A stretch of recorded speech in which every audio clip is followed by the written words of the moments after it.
Pemirsa, untuk mengetahui informasi terbaru seputar pelaksanaan ibadah haji 2025 di Arab Saudi, kita sudah terhubung dengan rekan kami Senida Aditya di Mekah dan Eriko Dewantoro di Madinah. Kita akan menuju ke Madinah terlebih dahulu dengan rekan kami Eriko. Eriko, seperti apa kemudian persiapan di sana? Oke, baik Rehana, Celia, dan pemirsa. Yang bisa saya sampaikan adalah dalam fase perpindahan jemaah haji dari Madinah ke Mekah, petugas haji terus melakukan langkah antisipasi untuk menangani kasus barang-barang yang tertinggal melalui penyisiran kamar dan koordinasi antar sektor. Petugas berusaha meminimalisir kerugian yang dialami jemaah. Nah, lalu fenomena barang tertinggal memang selalu kerap terjadi pada jemaah calon haji Indonesia selama berada di Madinah, Arab Saudi. Namun jemaah tak perlu khawatir karena layanan pelindungan jamaah atau linjam yang biasa disebut di sini sebagai petugas haji di daerah kerja Madinah hadir mengatasi masalah tersebut. Lalu dalam perpindahan jemaah dari Madinah ke Mekah berlangsung masif. Tercatat sekitar 206 kloter atau sekitar 80.107 jemaah haji sudah tiba di Arab Saudi. Dari jumlah tersebut 11.230 jemaah sudah tiba dari Madinah ke Mekah.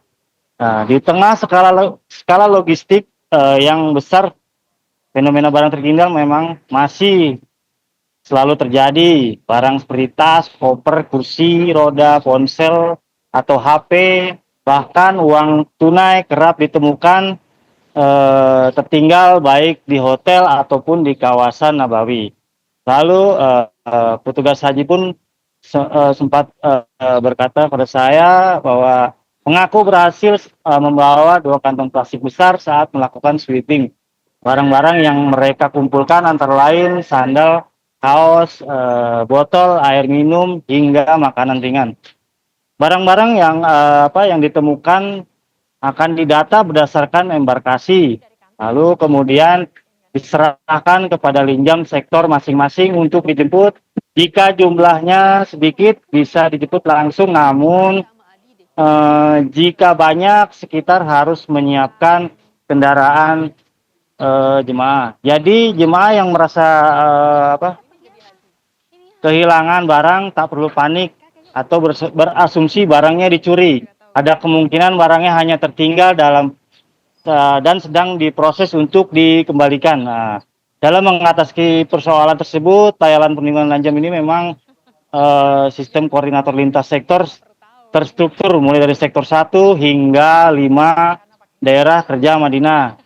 Mungkin jika ada barang-barang yang ditemukan bisa ditanyakan langsung bagikan dalam grup, dalam aplikasi percakapan untuk ditindaklanjuti. Jika jumlahnya sedikit bisa dijemput langsung, namun jika banyak pun menyiapkan kendaraan untuk pengambilan melalui ke jemaah.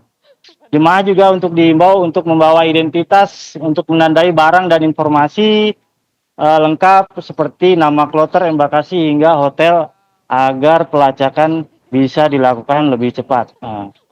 Di Madinah sendiri suhu untuk pagi ini sekitar 37 derajat dan hingga nanti sore bisa panas sekitar 42 derajat. Jadi bagi para jemaah yang ingin sholat sunnah ke Masjid Nabawi dihimbau untuk menggunakan penutup topi ataupun payung serta menggunakan kaos kaki. Nah, mungkin yang terakhir upaya menyampaikan komitmen petugas haji untuk memberikan perlindungan dan memaksimalkan bagi jemaah Indonesia selama berada di tanah suci.